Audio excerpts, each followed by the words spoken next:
Thank you. Thank you for welcoming me here today. It's great to be back again this year at the Jalsa Salana Convention. Congratulations, President Laud Khan Malik, for putting together such a great event that brings so many people from the community at such an important time of year, a time of faith, family, and friendship. Thank you also to our great Liberal candidates for King Vaughan, Deb Schult, and for Vaughan Woodbridge, Francesco Sorbara. Good to see you guys here too.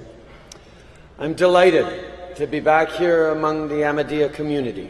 Each time I feel the warmth of your friendship, your kindness and compassion. And with your help, I will be back again next year as your Prime Minister. Inshallah. Along with my colleagues like Judy Scrow and Dr. Kirsty Duncan, I'm thankful for all the support the Ahmadiyya Muslim community has given me over the years.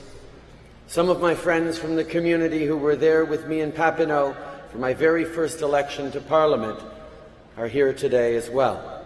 And thank you all once again for your friendship, your support, and your warm hospitality.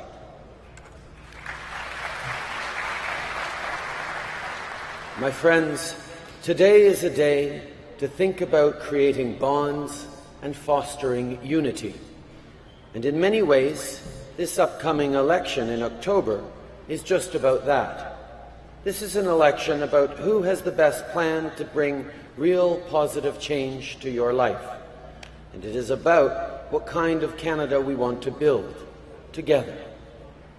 Call me old-fashioned, call me idealistic, but I believe in a Canada that is united, a Canada that is strong, not in spite of its differences, but because of them.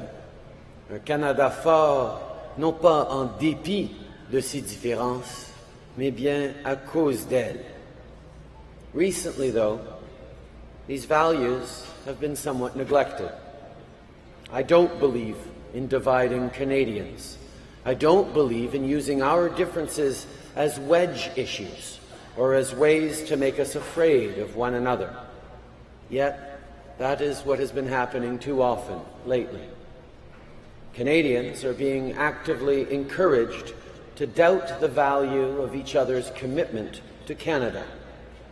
There is a suggestion that some of us might be less Canadian than others, a suggestion that who ought to decide who stays or goes from Canada be an elected politician instead of our justice system. Well, I think that's wrong.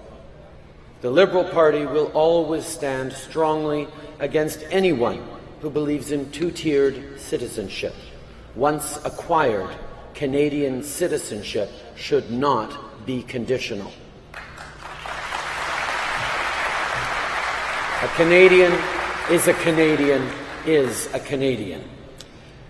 Canada is a proud liberal democracy, a welcoming and peaceful nation.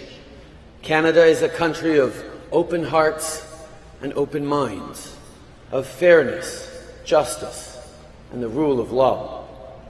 I speak to you today because I know the Ahmadiyya community believes in those same values, diversity and inclusion, or as you put it so well, love for all, hatred for none.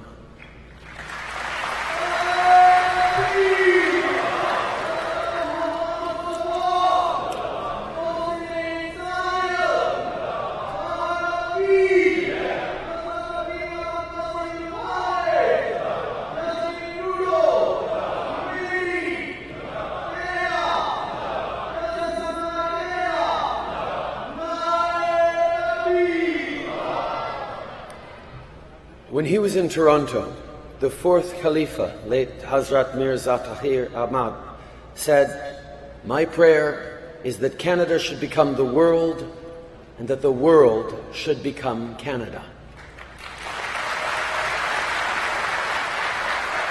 I think we can all agree on that.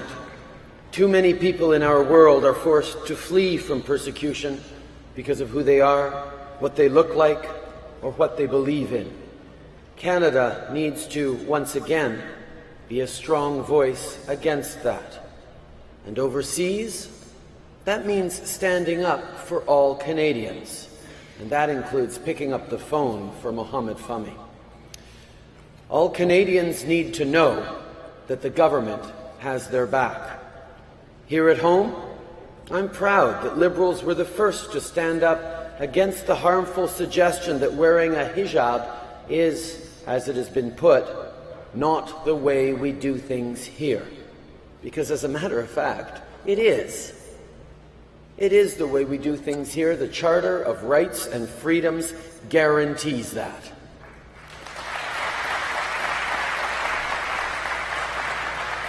It's also why I'm proud to say that Liberals will uphold the rights of people to practice their faith and participate fully in our society, no matter whether you're wearing a niqab, a hijab, a turban, or a kippah.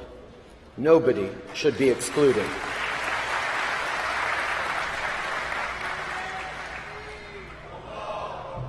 This is important.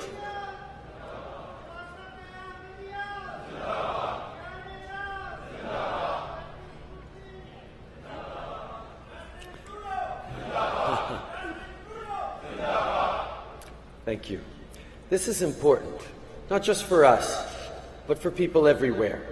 We have an Office of Religious Freedoms, and it must live up to its name. We cannot be a legitimate voice in the world on protecting freedoms abroad if at the same time we are curbing them here at home. Canadians expect our government to do two things well: protect our security and respect our rights and freedoms. Other parties are playing up the politics of fear around security, fear of violence on one side, or fear for our freedoms on the other. The Liberal Party will always do what Canadians expect, which is to both protect our security and defend our rights.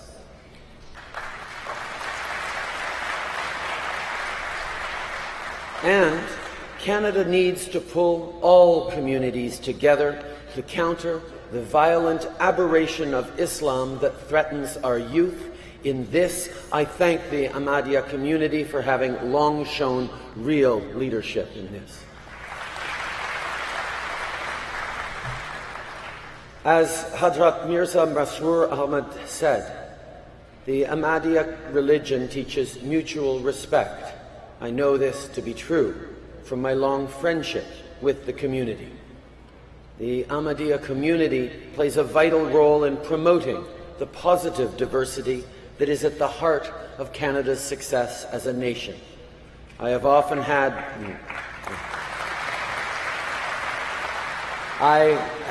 had great conversations with my friends, President Lal Khan Malik, Asif Khan, and Aslam Duad from Humanity First, about how you make a positive impact locally and around the world.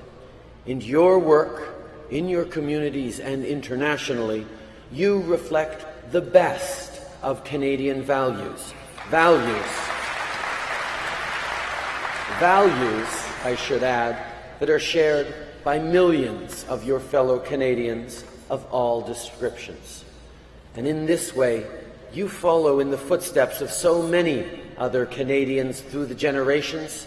You are the nation builders.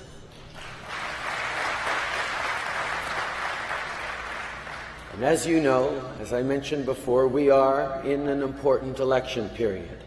This is an election that will tell the world what kind of Canada that Canadians want. And I've been talking to Canadians like you all over this great country, and I know you want change, real change. That's why we'll invest in the middle class, invest in better roads and bridges, and a cleaner environment. See, there are people around today who want you to think that better is just not possible. Well, I know that's wrong. We know that in Canada, better is always possible.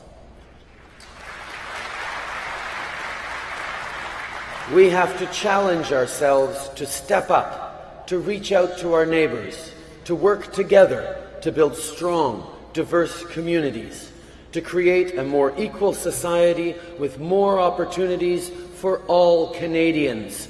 And I do mean that, all Canadians. That's the Canada we need. That's the Canada the world needs us to be. Together, we can make that a reality, my friends. Thank you very much. May peace and blessings be upon you.